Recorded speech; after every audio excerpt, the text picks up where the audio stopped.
Hello बच्चों, class 12 mathematics का आज पेपर हुआ है बच्चों। बहुत ही जबरदस्त पेपर हुआ है। और बच्चों हमने जो क्वेश्चंस बताए थे, आप चाहे तो मेरे पिछले वीडियो को देख सकते हैं, बिल्कुल जस्ट वही क्वेश्चन सारे मिले हैं बच्चों।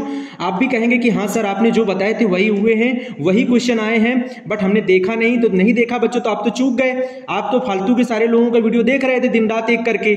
लेकिन मैंने जो क्वेश्चन बताए थे बच्चों, 14 ईयर्स का एक्सपीरियंस मेरे पास था, लेकिन आप लोगों ने वीडियो नहीं देखा। कोई बात नहीं, अब आप आंसर मिला लीजिए। देखिए आपके क्वेश्चन का आंसर क्या है, फटाफट मिला लीजिए। सेट है आपका 324 FB, ठीक है। 2024 गणित का पेपर है बच्चों, ठीक है। सबसे पहला क्वेश्चन हम लोग देखते हैं बच्चों क्या है। हम लोग यहाँ इंग्लिश वर्जन देख लेते हैं। Select the correct alternative of each part and right the in your answer book, ठीक है। फर्स्ट क्वेश्चन देखिए क्या लिखा हुआ है। Function f such that r tends to r is defined by the f(x) equal to 5x for all x belongs to real number, select the correct answer। आपको बताना है इसमें कौन सा करेक्ट आंसर होगा बच्चों। तो ये फंक्शन बच्चों f इज ऑन टू का है, किसका है, ऑन टू का है, ये ध्यान रखिएगा। तो पहला इसका करेक्ट आंसर होगा, ठीक है ना बच्चों। उसके बाद दूसरे क्वेश्चन की बात करते हैं। तो बच्चों इसमें पूछा गया ऑर्डर ऑफ डिफरेंशियल इक्वेशन। आपको इसमें ऑर्डर बताना, और ऑर्डर पता है क्या होता है बच्चों, जो सबसे ज्यादा बार डिफरेंशिएट होता है उसको हम ऑर्डर बोलते हैं। तो यहाँ पे देखिए 2 बार डिफरेंशिएशन है, ये 1 बार है और ये 3 बार है, तो इसका ऑर्डर कितना हो गया, 3 हो गया बच्चों। तो ऑर्डर हमें 3 है, तो ये ऑप्शन थर्ड इसका ऑप्शन हो गया बच्चों, मतलब आंसर हो गया। तो ठीक है ना। फिर दी वैल्यू ऑफ द इंटीग्रल, आपसे यहाँ पे इंटीग्रल की वैल्यू दी गई है बच्चों। लोअर लिमिट है 1/√3 और अपर लिमिट है √3 और dx अपॉन 1 + x² है। पूछ रहा है इसका इंटीग्रल वैल्यू कितना आएगा। तो बच्चों इसका आंसर होगा π/12। बच्चों आप इसका इंटीग्रेशन देख सकते हैं, tan इनवर्स x का इंटीग्रेशन है, उसमें अपर लिमिट लगाइए फिर माइनस लोअर लिमिट लगा दीजिए, आंसर आ जाएगा आपका, ठीक है। अब देखिए बच्चों कितना इजी सवाल आया है। The value of the expression i.i + j.j + k.k की वैल्यू कितना होगा। तो बच्चों i.i ये भी 1 हो जाएगा, j.j ये भी 1 हो जाएगा, k.k ये भी 1, तो 1 1 मिलकर कितने हो जाएंगे, 3। ऑप्शन 4 करेक्ट हो जाएगा बच्चों, डी का ऑप्शन 4 इज करेक्ट। उसके बाद देख सकते हैं बच्चों, if a and b are 2 invertible matrix of order and then, बच्चों आपसे बोला गया इसमें कौन सी डेफिनेशन करेक्ट है। तो इसका पहला ही करेक्ट है बच्चों, ए बी का inverse is equal to B inverse A inverse है बच्चों। ये हमने अपने वीडियो में डाला हुआ है क्वेश्चन, आप चाहे तो पिछला वीडियो मेरा देख सकते हैं, बिल्कुल यही है, ठीक है। थोड़ा सा हिंदी मीडियम में है लेकिन आपको ये क्वेश्चन देखने को मिलेंगे, ओके बच्चों। इससे पिछले वाला वीडियो भी देख लीजिएगा, वो इंग्लिश वर्जन में है, उसमें भी मेरे यही क्वेश्चन आपको मिलेंगे, ठीक है। आप आगे बढ़िए बच्चों। उसके बाद हम इंग्लिश वर्जन में दोबारा जाते हैं। आप आइए इधर, क्वेश्चन नंबर 2 की बात करते हैं। तो do all the parts of the following, A हमारे पास दिया है, बी हमारे पास दिया है, find the number of relation चाहिए बच्चों। तो आपको नंबर ऑफ रिलेशन का मतलब क्या होता है बच्चों, ए क्रॉस बी हमको निकालना है, ठीक है। तो नंबर ऑफ रिलेशन चाहिए बच्चों। नंबर ऑफ रिलेशन मतलब यहाँ पे आपको इसमें नंबर बताना है बच्चों, कितने रिलेशन यहाँ बनेंगे ये हमको बताना है। तो आप इसमें क्या करेंगे, 1 से 4 कर लेंगे, 1 से 5 कर लेंगे, फिर 2 से 4 कर लेंगे, 2 से 5 कर लेंगे। तो मतलब 2 इससे बन गए, 2 इससे बन गए 4, 2 इससे बन गए 6, मतलब टोटल कितने हो जाएंगे बच्चों, 6 हो जाएंगे। तो ये ध्यान रखिएगा आप, क्योंकि 1 4 1 5 2 4 2 5 3 4 3 5, तो आपके पास 6 रिलेशन हो जाएंगे बच्चों, ठीक है। नंबर बताना था, काउंट कर लेना आप। 2 points are toss together, find the probability of getting both tails. तो टेल्स आने की प्रोबेबिलिटी बच्चों मतलब 1/2, 1/2 मतलब 1/4 हो गया। कितना हो गया बच्चों, 1/4। तो एक नंबर तो आपको आसानी से मिल रहा है। अब 2 वेक्टर्स है बच्चों, दोनों वेक्टर्स कैसे परपेंडिकुलर हैं। अब जब 2 वेक्टर्स परपेंडिकुलर होते हैं तो बच्चों आपको पता है, अगर इसको ए वेक्टर मान ले, इसको बी वेक्टर मान ले, तो प्रोडक्ट कितना होगा, डॉट प्रोडक्ट 0 हो जाएगा। तो इसका इसमें डॉट कराएंगे तो i.i 1 मतलब यहां बचेगा 3, 2 में 4 का इंटू करेंगे तो -8 हो जाएगा, और 1 में k लैम्डा का इंटू करेंगे तो plus lambda is equal to 0 कर दीजिए। आप देख सकते हैं लैम्डा की वैल्यू यहां से कितना मिल रहा है, -5 ये है, उधर जाके +5 हो जाएगा। तो आपका आंसर क्या हो जाएगा, लैम्डा इज इक्वल टू 5। तो इसका आंसर क्या हो जाएगा, लैम्डा इज इक्वल टू 5। ये इसका करेक्ट आंसर है बच्चों। आप देख सकते हैं PA दिया है, PB दिया है, PA इंटरसेक्शन B है 2/13, find the value of PB upon A। बच्चों इसका फॉर्मूला होता है, P लिखिए, फिर B लिखिए, इंटरसेक्शन ऑफ A लिखिए, अपॉन नीचे आप लिख दीजिए PA है ना बच्चों, तो यहाँ पे A लिख दीजिए। अब देखिए इंटरसेक्शन में आप 2/13 लिख दीजिए, कोई दिक्कत नहीं है। उसके नीचे अपॉन करिए और फिर क्या लिखेंगे, PA कितना है बच्चों, 3/13 है। तो 13 से 13 कैंसिल हो जाएगा, 2/3 इसका आंसर हो गया बच्चों। 2/3 इसका क्या हो गया, आंसर हो गया। 2/3 इसका क्या हो गया, आंसर हो गया। आप देख सकते हैं बच्चों 2/3 इसका क्या है, आंसर है प्रोबेबिलिटी वाले सवाल का। ई ऑप्शन देखिए, बहुत ही आसान क्वेश्चन है बच्चों। डिफरेंशिएट करना है, dy/dx निकालना है, तो आप log y is equal, sorry y का डिफरेंशिएशन क्या होता है, dy/dx, और log इतने को x मानिए 1/10x हो जाएगा बच्चों। 10x को नीचे लिख लीजिए, और 10x का डिफरेंशिएशन क्या होता है बच्चों, sec²x। बस आंसर हो गया बच्चों, sec²x अपॉन 10x, ये आपका आंसर आएगा बच्चों, sec²x अपॉन 10x। ये आंसर आप चाहे तो साइन कॉस में चेंज कर सकते हैं, ठीक है ना बच्चों। उसके बाद अगला खंड देखिए बच्चों, अगला क्वेश्चन आ रहा है, इंग्लिश वर्जन देख सकते हैं आप। इसका इंग्लिश वर्जन में आपसे यहाँ पे बोला जा रहा है, do all the parts of the following. यहाँ पे आप साफ साफ देख सकते हैं बच्चों, ठीक है। यहाँ पे आपसे कह रहा है कि fx equal to mod x minus one is continuous x equal to 1 होगा बच्चों। तो बच्चों अगर हमें ये प्रूव करना है कि ये फंक्शन कॉन्टिन्यूअस है तो कॉन्टिन्यूअस होने के लिए हमको क्या क्या दिखाना पड़ेगा, राइट हैंड लिमिट, ठीक है, और लेफ्ट हैंड लिमिट, और बच्चों फंक्शन, यानी फंक्शन किस पे चेक कर रहे हो, 1 पे, तो f1, ये तीनों की वैल्यूज आपको बराबर दिखानी होगी, इक्वल दिखानी होगी। अगर ये तीनों इक्वल आते हैं तो फंक्शन कॉन्टिन्यूअस होगा, और ये तो प्रूव करना है तो फंक्शन तो कॉन्टिन्यूअस होगा ही। और ये जो सवाल है बच्चों, ये जो सवाल है ये भी हमने वीडियो में बताया हुआ सवाल है, बहुत ही जबरदस्त क्वेश्चन है बच्चों। तो ये मॉड x माइनस 1 पे पहले राइट हैंड लिमिट चेक कर लीजिएगा इसी वैल्यू पर, फिर लेफ्ट हैंड लिमिट चेक कर लीजिएगा, ठीक है, उसके बाद फंक्शन को चेक कर लीजिएगा। तीनों पर फंक्शन हमारा क्या होगा, तीनों बराबर आएंगे बच्चों, आप आराम से इसको सॉल्व कर सकते हैं। अब इसको देखिए, find the value of tan inverse √3 है बच्चों, tan इनवर्स क्या है, √3। अब tan इनवर्स में √3 किसकी वैल्यू होती है बच्चों, tan 60 की वैल्यू होती है, तो tan 60 मतलब कितना होता है, π/3। अब यहाँ पे cot को आप चाहे माइनस है ना बच्चों, तो इसको आप बाहर ले सकते हैं, क्या ले सकते हैं, बाहर, या फिर cot इनवर्स, ये प्रिंसिपल वैल्यू में अगर हम देखें बच्चों तो इसकी वैल्यू जो होती है पाई माइनस cot इनवर्स √3 होता है, तो पाई माइनस लिखकर cot इनवर्स √3, यानी cot में √3 किसकी वैल्यू होती है बच्चों, वो होती है आपकी tan 60 की वैल्यू √3 होती है बच्चों, और cot 30 की वैल्यू 1/√3 होती है, तो सॉरी tan 60 की वैल्यू √3, तो tan 30 की वैल्यू 1/√3 होती है, तो cot 30 की वैल्यू होगी बच्चों ना, तो cot 30 मतलब हो गया π/6, क्या हो जाएगा बच्चों, π/6 होगा। अब यहां से इसको घटाएंगे तो ये आएगा 5π/6 बच्चों, कितना आएगा, 5π/6 आएगा, तो 5π/6, ये देखिए 5π/6, और यहाँ पे आप माइनस करिए 5π/6 को, तो ये 2 और 6 कैल्शियम 6 आएगा, 2 3 जा 6 हो जाएगा, और यहाँ माइनस है, 6 इस कट के हो गया 5 बच्चों, माइनस का जो है 4 माइनस का सॉरी 2 आएगा, 2π/6 आएगा, यानी कि माइनस का π/3 आएगा बच्चों आंसर, कितना आएगा, माइनस का π/3 इसका आंसर आ जाएगा। आप चेक कर लीजिएगा, मैंने तो जल्दी में इसको सॉल्व कर लिया, ठीक है। अब बच्चों यहाँ देखिए, if the unit vectors a vector b vector c vector are such that find the value of a dot b plus b dot c plus c dot a. बच्चों इसको, इसकी जो वैल्यू आएगी, एक बार ए को डॉट प्लॉट कर दिए, एक बार B को कराइए, एक बार सी को कराइए, तो इसका आंसर आएगा माइनस का 3/2, माइनस का 3/2। तो जिन बच्चों का माइनस 3/2 आ रहा है बिल्कुल सही है बच्चों, ठीक है। अब अगला क्वेश्चन देखिए, 4th नंबर का रहा है, यदि x इक्वल टू इतना है, y इक्वल टू इतना है, तो डिवाइड x बताइए। तो बच्चों इसको पहले हम थीटा के रिस्पेक्ट में डिफरेंशिएट कर लेंगे, तो यहाँ पे आएगा dx अपॉन डी थीटा, कितना हो जाएगा, a थीटा का 1 हो जाएगा बच्चों, तो यहाँ बचेगा 1 प्लस साइन थीटा का हो जाएगा cos थीटा। इसी तरह से हम dy अपॉन डी थीटा निकालेंगे बच्चों, तो उसका कितना हो जाएगा, उसका हो जाएगा a रहेगा बच्चों, और 1 का 0 cos का माइनस का साइन थीटा हो जाएगा। तो आप जब दोनों को डिवाइड करेंगे, यानी dy अपॉन dx निकालेंगे ना बच्चों, तो dy बाई डी थीटा में हम क्या करेंगे, dx अपॉन डी थीटा को डिवाइड करेंगे।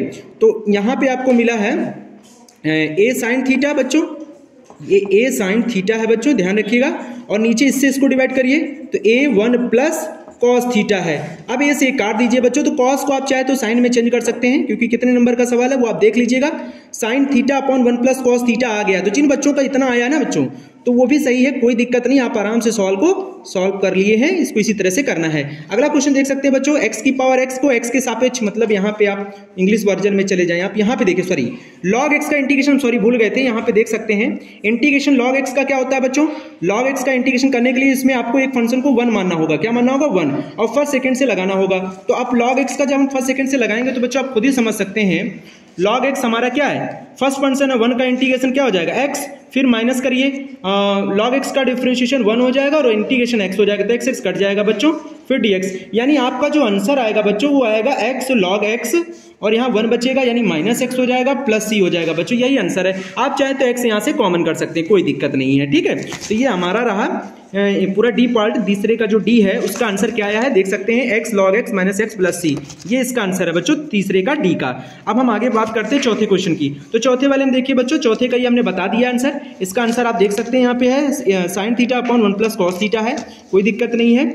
उसके बाद find the differential coefficient of the function of x to the power x with respect to x। बच्चों कुछ नहीं करना है, y is equal to x की पावर x लेट कर लेना है, देन हम दोनों लॉग ले लेंगे, यहाँ पे हो जाएगा log y, और इसमें log लेंगे तो x log x लिख जाएगा बच्चों। अब इसमें फर्स्ट सेकंड लगाइए, log y का डिफरेंशिएशन क्या होता है, 1 upon y D by x होगा, तो यहाँ डी बाई x लिख कर y का क्रॉस कर दीजिए, y की वैल्यू वापस लगा दीजिए, और इसमें फर्स्ट सेकंड लगाइए, तो x का x लिखिए, log x का 1/x, यानी x कट के 1 प्लस log x आएगा बच्चों, 1 प्लस कितना आएगा, log x। समझ में आ गया ना बच्चों? इस तरह से इसका आंसर आपको निकालना है। अच्छा ये देखिए बच्चों, ये जो सवाल आप देख रहे हैं ये इवन ऑड का सवाल है बच्चों। किसका सवाल है? इवन ऑड का। तो इस फंक्शन को fx मान लीजिए, तो fx equal to sine square x हो जाएगा। ठीक है, अब उसमें x की जगह लगा दीजिए माइनस एक्स। क्या लगा देंगे? Minus x. तो आप देख सकते हैं साइन में स्क्वायर होने की वजह से माइनस बाहर नहीं आ पाता है, यानी पॉजिटिव रहता है। तो ये इवन फंक्शन हो गया, f minus x equal to f x हो गया, ये इवन हो गया। लिमिट हो जाएगी 2 लिख कर, लिमिट देखिए कितनी बढ़िया हो जाएगी, 2 0 2 पाई बाई 2 और साइन स्क्वायर एक्स हो जाएगा बच्चों। और साइन स्क्वायर एक्स को आप कॉस में बदल लीजिएगा, कॉस टू एक्स के फॉर्मूले से, वहां से इंटीग्रेशन कर लीजिए, आराम से आपका आंसर मिल जाएगा। ठीक है ना बच्चों? अब देखिए यहां लिखा prove that the function is not differentiable at x equal to 0। बच्चों इसमें आपने क्या किया होगा? राइट हैंड डेरिवेटिव दिखाया होगा और लेफ्ट हैंड डेरिवेटिव दिखाया होगा। दोनों इक्वल नहीं आएंगे, दोनों आपस में इक्वल नहीं आएंगे, फंक्शन क्या हो जाएगा? नॉट डिफरेंशिएबल हो जाएगा एक्स इज इक्वल टू 0 पर। अब ये सवाल देखिए बच्चों, बहुत ही बेहतरीन सवाल था, इसमें कुछ करना ही नहीं था आपको, सिंपल तरीके से आपको ये सवाल लगा लेना था। तो आपको ये पता है कि इस सवाल को लगाने के लिए सबसे पहले आपको क्या करना होगा? a डॉट बी, यहां पे ध्यान रखिएगा, a डॉट बी जो है आपको बच्चों, ये इस पर फोकस करिए कि ये वैल्यू के लिए क्या करना है। पहले तो a वेक्टर और b वेक्टर को आप 0 ले लीजिएगा, फिर a वेक्टर b वेक्टर को 0 मत लीजिएगा, तब a डॉट b जब 0 लेंगे ना बच्चों, तो a dot mod of a dot b is equal to क्या हो जाएगा? Mod of a mod of b हो जाएगा। इस तरह से आपने किया है। फिर आप जब 0 नहीं लेंगे, सॉरी 0 ले लेंगे, तो ये हो जाएगा 0 नहीं लेंगे एक बार, तब आपने किया होगा, तब जाके ये सवाल आपका सही होगा। तो अब आपको एक फॉर्मूला लगाना होगा, a dot b is equal to, आपने पढ़ा होगा mod of a mod of b cos theta. फिर दोनों और मॉड ले लीजिए, तो कॉस थीटा मॉड पे लगेगा, तो कॉस थीटा जो मॉड का होता है बच्चों ना, उसकी जो वैल्यू होती है वो less than or equal to 1 होती है बच्चों। क्या होती है? Less than or equal to, उसकी वैल्यू की जगह हम less than or equal to 1 से इक्वल करेंगे, कॉस थीटा की जगह लगा देंगे mod of a dot b, और नीचे ए डॉट बी से हम बोथ साइड्स क्या करेंगे? मल्टीप्लाई कर देंगे, तो इधर वाला कट जाएगा और ये वाला प्रूव हो जाएगा less than or equal to a dot b. तो सिंपल है यार, आपको थोड़ा बहुत सॉल्व हम जल्दी जल्दी में कर रहे हैं, फिर बाद में हम इसको अच्छे से आपको बताएंगे, ये तो हम केवल ऐसे ही समझा दे रहे हैं। और ये क्वेश्चन देखिए बच्चों, जो बच्चे फेल होने की डर से सोच रहे थे हम फेल हो जाएंगे, तो मैंने पिछला ही वीडियो में ये क्वेश्चन पूरे अच्छे तरीके से कहा है, इस क्वेश्चन को पढ़ लीजिएगा, ये क्वेश्चन 100% आएगा। और ये देखिए 5 नंबर क्वेश्चन आ गया है बच्चों। तो 5th का खा, ये बहुत अच्छा क्वेश्चन था डिटरमिनेंट का। आप लोगों ने अगर मेरा वीडियो नहीं देखा है तो आप सोच रहे होंगे कि हमने वीडियो क्यों नहीं देखा, परेशान हो रहे होंगे, लेकिन देख लीजिए। आपको ये लग रहा है कि मैंने नहीं ऐसा बताया सवाल, तो आप पिछला वीडियो देखिए ना इसका, उसमें ये क्वेश्चन मिलेगा बच्चों। ठीक, और केवल आप पता है आपको 17 क्वेश्चन केवल शायद बताए थे और उसमें ये क्वेश्चन फंसा है आपको। यही क्वेश्चन नहीं, बहुत सारे क्वेश्चन फंसे हुए हैं बच्चों, हम आपको दिखाते जाएंगे। और ये देखिए, ये मेरे उससे पिछले वाले वीडियो में क्वेश्चन था।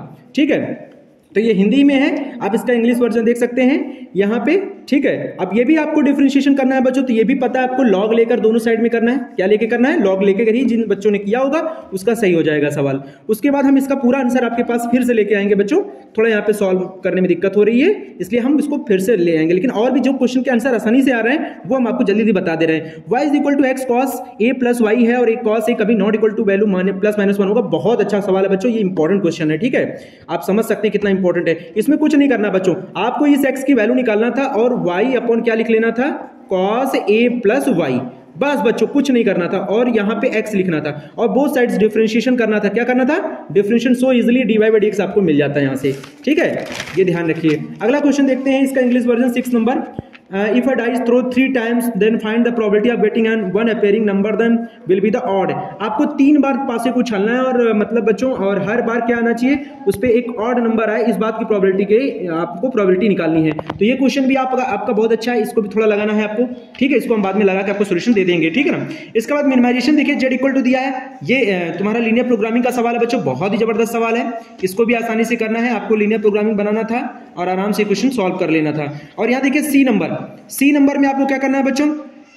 ये बाई नीचे वाला देखिए x³ माइनस एक्स स्क्वायर है, आप आसानी से इसके फैक्टर कर सकते थे, यहां से कॉमन कर सकते थे बच्चों, और फिर पार्शियली फ्रैक्शन से ये सवाल लगा सकते थे। ठीक है, कोई दिक्कत नहीं था। इसका भी आंसर हम आपको बता देंगे। फिर आप देखिए डी नंबर का क्वेश्चन का आंसर देखना है, ए इनवर्स कितना होगा बच्चों? तो ए इनवर्स निकालने के लिए आपको ए दिया है, तो आप ए स्क्वायर निकाल लीजिए।